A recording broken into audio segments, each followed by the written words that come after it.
po yung mga baka dito, mga pambenta, yung mga patiner na mahigit na 65,000 mga binibenta pa.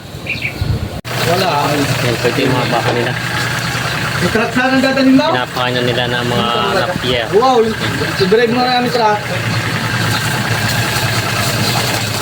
And magandang hapon mga talong, Steven, tayo ngayon sa Padre Garcia, Batangas. Tayo po ay pumunta ulit sa isang livestock dealer dito sa Barangay Mangas, at ito po yung mga baka niya. Tayo po ay magtatanong ng ilang impormasyon lalong higit sa mga presyo ng mga binibenta niyang baka. Kaya samahan niyo ako sa video natin sa Antong bago pa lang sa aking channel. Mag-subscribe ka na para ka ma-update sa natin video at sa ating cattle farm visit. Yan, sama-sama tayo manood sa video natin sa araw nito. Yan, magandang hapon mga talong, Stevie from Tayabas, Quezon. Bumalik po tayo dito sa Barangay Mangas, Padre Garcia, Batangas. Dito sa bakahan ni Boss Jason Arilian Comilla. Yan po. Ito po yung mga baka nila dito. Yan po, may marami po siya mga baka dito dumating na pambenta. Yan, ito yung mga malaking baka. Tingnan natin yung mga mukha nila. Yan. Ito po yung mga baka nila dito. Yan. Tatanungin natin si Boss Jason. Boss Jason, magandang hapon po. Yan, ito po si Boss Jason na ito po Boss Jason na ito po mga baka nyong ito ay ito po ba yung mga tinatawag nilang mga ano na siya, yung mga ready to breed? Oo. Ready to breed, yung patiner pala. Pampatining na ito. Pampatining na po. Pampatining na po sila. Kalimitan po Boss Jason, yung mga ganitong bakang pampatining, kalimitan mga ilang taon dapat ang edad niya? Pinakamaganda, 2 taon hanggang 3 taon lang. Ba't po yung iba parang pag mababas bata po ba doon? Mas matagal, mas bata. Yun po palang Ito na ganito, magpula ko. Ay, ito po, ito mga ganitong sura na. Oo, ito. Itong 6 months lang pwede na. 6 months po, ito pwede na siyang 3 to 6 months pwede ito. Pwede rin po bala kumita na sa 3 buwan ng sa baka? Oo, meron.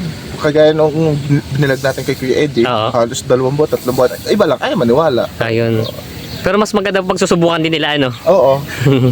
Ito naman po kalimitan po yung mga, ito po yung mga baka nyo katulad dito, mga ganito kalalaki. Magkano naman po ito inahalagan yung mga ganyan kalalaki baka? Average ito, nakahilera ito, mahigit 60han. May kita 60 na po yan. Oo, yun naman gano'n natin yung size. Yun sa kabila. May size na gano'n, mahigit 50 lang. May 50 lang. Oo. Pero Boss Jason, matanong ko lang po, ito mga baka niyang mga ganito, mga patiner, ito po ba kalimitan po isang mga galing? Galing na. Mga norte po. Ano po laki na nito kalimitan ng mga baka ganito? Mistisuhin lang. Mistisuhin lang. Iba nito, wala naman itong halos na lahi, pero magaganda rin ipatining at medyo hindi tulad na napakalahi. Oo. Kumbaga hindi sila ganun ka, kasi parang yung mga hybrid mas medyo mataas ang presyo nila yata. Oo, napakamahal. Ito naman, hindi naman. Tulad nito, mahigit na lang sa 60. May kita 60 lang daw itong mga baka Lalaki naman. Oo. Ayan po. Ito po yung mga baka ni Boss Jason na kalimitan na galing norte. Kayo po Boss Jason, ilang taon na pala nagbabaka? Kwan lang, mga 14. Matagal na rin po. Oo. 14 years. 18 ako nagsimula eh. Binata pa kayo? Binata pa ako. Ngayon ay 32 lang ako. Di 14 taon na. 14 taon na. Yan pala si Boss Jason. Kamusta naman Boss Jason ng ano pala dito sa pagbabahang ganito? Meron din po ba kayong sariling alagang papatiner na baka? Naku, wala eh. Hindi kayang intindihin namin yung pampatining. Hindi niyo na po kaya? Oo, dahil linggo-linggo naluwas. Kinakailangan ay makabili at ma-supplyan lagi yung mga nakuhang baka. Ito po yung palang ano ni Boss Jason. Hindi po, pero po, kalimitan po siyempre itong mga ganitong mga baka na binibenta nyo.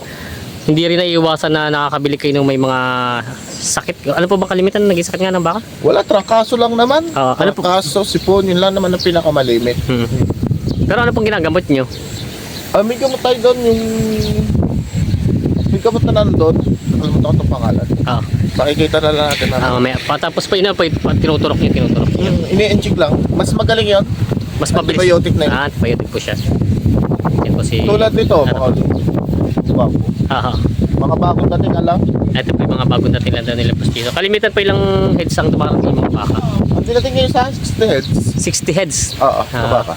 Magaling po pala at kumbaga marami na rin pala ngayon ang baka dumarating nyo. Lalo na ngayon, padami pa ng padami yun ang dadating na baka. Kumbaga po sir, matanong ko lang po, ito sabihin ni mga ganito mga baka ay kadalasan po din may mga buyer kayo dumarating. Kung sakali pong gusto nilang pumunta dito sa inyo, Pwede po ba kung kayo dito napupunta, ano kayo sa paradahan na lang? Pwede dito sa bahay. Mas magaling dito direct na lang sa bahay. Ang amin naman, hanggat kung kakayanin namin, kaya namin i-pre-deliver, pre-tusok, pre-tali, lahat nasa amin, pre-inject. Nandito na lahat. Basta kaya lang, kung kaya lang i-deliver. Ayun pala po. Oo. Pero pagka hindi talaga kaya, pwede naman namin isinasuggest ko sa nabili at medyo malayo. Naghahati na lang kami sa deliver. Ganun na lang. Tulong-tulong lang para hindi sumubrang mahal ng baka. Kalimitan po, ang pinakamalayo niyo pong napag-deliveran ng baka? Ay itong Pampanga at saka malapit na Starlac. Ayun po. Sir, marami kasi nagtatanong sa atin yung mga tawid dagat katulad nung Bisaya, Davao, Cebu. Hindi po kaya. Nahirapan kasi kami dahil ang papel. Yung po paglalakad ng papel. Dahil may test pa ng dugo, hindi ko pwedeng wala. 4 days pa yata bago lumabas pagka-test ng dugo.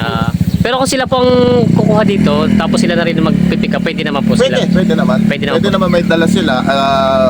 Pagkasundo, iwanan lang sa sasakyan. May tauhan sila, test ng dugo. Pagkalabas ng test ng dugo, 3 to 4 days ata, lalabas yung test ng dugo. Pwede naman. Kumbaga sila na lang mag-aasikaso na. Hindi, kahit tulungan na ang pag-aasikaso dito, wala naman sa atin sa Batangas. Kaya natin. Tutulungan din natin sila. Kasi sir, kaya natanong ko ini, sa totoo lang, hindi ko sana tatanong sa'yo. Napakarami po nagtatanong sa atin yung mga tawid dagat.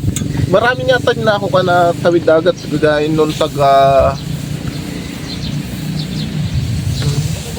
dito pa sa Cebu. Sa Cebu? Ay gusto kumuha ng 20 heads, hindi ko naman makakuanan. Ayun. At napakasobrang layo. Layo po. Kumbaga po yung tracking din halos sila yung babayad sila 10,000 na yata. 10,000 po, no? Hindi ko na rin kayang intindihin dahil ang dami natin sinusupply ng baka. Pero kung sila i-direct, pupunta dito. Pwede naman po sila nalang i-direct din sa inyo. Yan. Sir, dalala sila ng sasakyan. Kargahan na rin nila po, no? Oo, kargahan na nila. Yung gusto ko sana sa kanila, kung pupunta sila, ay magdala na ng kargahan. Para po sila na rin yung mag-ano. Kasi mahirap din po, katulad yung sabi nyo, hindi nyo na masikasot, sobrang daming yung baka. Tapos may mga bayad din dumarating kayo. Ang dami kong bayar na dumadating, daming dinideliveran. Pero sir, matanong ko lang, yung tag-init po, di ba nag-tag-init siya? Sadya po bang medyo tumaas na rin po ba ang presyo ng baka ngayong nag-ulanan? Yung tag-araw talaga malaking baba ng presyo. Pero ngayon nung nagtag-ulan at nagtagdamo, halos tumaas ng 5,000 pa mahigit ang ayun, buhat ng tag-araw. Kaya hindi rin masisisi yung mga mamimilit, nagugulat sila. Kasi mura ng baka, pagka wala namang pagkain, tuloy din ang payat ng baka. Ayun. Ito ang nahihirapan ng mga mag-alaga, ay ngayon, kahit medyo mahal, bumibili sila, maluwa naman magpakain ng baka. Sadya po pala malaking tinaas ng baka ngayon sa tag-ulan. Sobrang ngayon tinaas ng baka lalo na ngayon at ang baboy tumumal, baka naman ang pag-iigay na tao. Balita ko po, may karoon nga ba ng out? Nagkaroon ng sakit ng mga baboy, ngayon naman, baka naman ang pag-iigay ng tao. Kasi syempre nga. Kasi po yung mga baka ngayon, parang napansin ko po, wala naman silang kasi nung mga nagiging sakit, ano? Wala. Madaling gamutin kasi ang baka. Sobrang dali lang. Kahit anong trangkaso, kahit bagsak sila, injikan mo lang ng gamot. Pagka na-injikan mo ng 20cc, bukas tatayo na sila. Ayun. Sir, may na-encounter ako parang dito sa paradahan kasi napansin ko, pero wala mo na nakita sa sakit ng baka nyo. Ito siguro na-encounter niyo. Ano po yung tatawag nilang imon-imon? Yung ganito, are. Ay, ito pala, meron din. Hindi naman ito sakit ng... Ito po. Pangkaraniwan na lang ito sa baka. Ayun, dito tatanong. Ito yung sakit pagkatag-ulan, pero yun naman, gumagaling. Ito nga, parang magaling na siya, ano? Hindi na siya ganun. Dahil yung bago, makikita mo, manunuklap-nuklap. Pero pagka every... naka 2 months, wala na, ayos na, bumabalik na sila. Ganyan yun. Kasi hindi naman naiwasan kasi marami po naiwas, pati marami nagko-comment sa atin, Boss Jason. Yung baka daw nila, natatakot sila. Anong ginagamot niyo doon? Walang gamot yan. Wala naman po pala. Yan ay kusang natutuyo. Kusang natutuyo yung imon-imon. Pero hindi masama sa baka? Wala. Wala naman. Ang sabi pa nga na matatanda nung una daw, pagka tinamaan ng ibon-ibon ng baka, mas lusugin pa daw. Ayun pala, magaling pala. Kaya pala sa paradahan, mayroon kasi natatakot. Sabi, magbabakbak yung mga balat nila. Yun pala hindi mababakbak, pero babalik at babalik. Yun na yan nangyayari. Ito po yung mga, ito pinagtanggalan po ng imon-imon, ano? Yun naman pala. Kasi mayroon nag-comment sa atin, sabi natatakot sila kung anong gamot daw. Yung pala yung kusang nawawala naman. Kusang nawawala yan, walang gamot dyan. Yun naman pala. Yung pala ilusugin yung mga ganun baka. Lagi Boss, sa- Boss Jason, may gusto ko makita yung sabi, ano magkano yung puti sa yung isang size ng mga baka niyo. Ito po, meron naman sila Boss Jason dito. Na mga, ay medyo maputik lang dito. Ito po. Ito naman po yung mga baka nilang, ay dito sabi na tayo. Hop. Ito, Ayan. Ito yung mga baka nila Boss Jason na may higit na 50. Ito po yung mga budget meal ano. oo, mahigit 50 Oh. Ito naman po yung mga tatawag. Ito yung patining na ba? Ano pa? Balagbagi. Pwede pa patining. Hindi lang pwedeng ilabas na 6 months to hanggang 9 months to. Ayan, ganyan po kalalaki. Oo. Yan po pala ito yung mga baka nila Boss Jason na iba dito. Yan. Nasa kayo nasa loob na yun.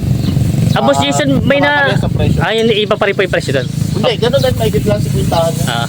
Mas marami ako ngayon maliit-liit. Dala. Boss Jason, may mga nanonood sa atin na mga gusto mong bumili ng baka.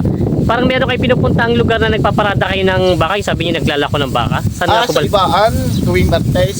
Saan po banda sa Ibaan? Sa Palindan. Palindan po. Oo. Ayan po yung mga... Pwede po kayo mag-imbita sa mga nanonood natin. Ay, doon po sa mga gustong bumili mga taga Batangas at taga Ibaan, Aha. pwede po kayong pumunta sa Palindan. Aha. Barangay Panindan. Barangay Palindan kina Parilando. Aha.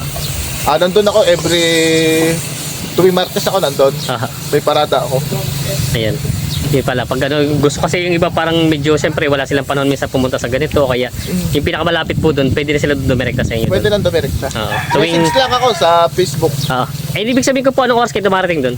At lagi 8 ng umaga nandun ako. Alas 8 po ng Oo, umaga. Hanggang... bago naman makatanghalian o bago tumanghali, nauwi na din agad ako. Iyo. Isang bubla ng mamimili na. Makasuki na din. Kumbaga po yung mga suki na din. Oo. Ayan, yan. Yun po yung kay Boss Jason pag yung gusto niyo pong bumili. Pwede rin naman sila. Pag gusto naman po sa paradahan, paano nila malalaman yung baka yung binebenta? Ay, ito naman, may tatak letter J. Ayan po. Tingnan natin. At meron daw sila ditong yung palatandaan. Kasi marami po napunta doon, hindi nila alam kung alin yung mga bakang palatandaan nila. Ayan, ito. Ito. Ayun. Kung makatatak na itong ganito. Mm. Lahat ng makikita mong J na ganito, akin yun. Mm. Ang lahat. Yung mga tatak na mga J daw ng mga baka. Yan yung mga... Nabura lang yung iba, pero mamaya tatatakan na ulit yan. Yan, para po malaman ng mga buyer na yung palang tatak yung isa inyo. Oo. Yan. Tapos ito po parang nililiguan na ngayon yung mga baka nyo. Oo, nililiguan mo na, mga bagong dating. Para po malinis at bukas sa paradahan. Oo. Sir, pwede po ba nakakita natin ito po yung ibang mga baka nyo? Ito yung mga baka. Ilang ulo na lang po itong mga baka na iiwan nyo dito?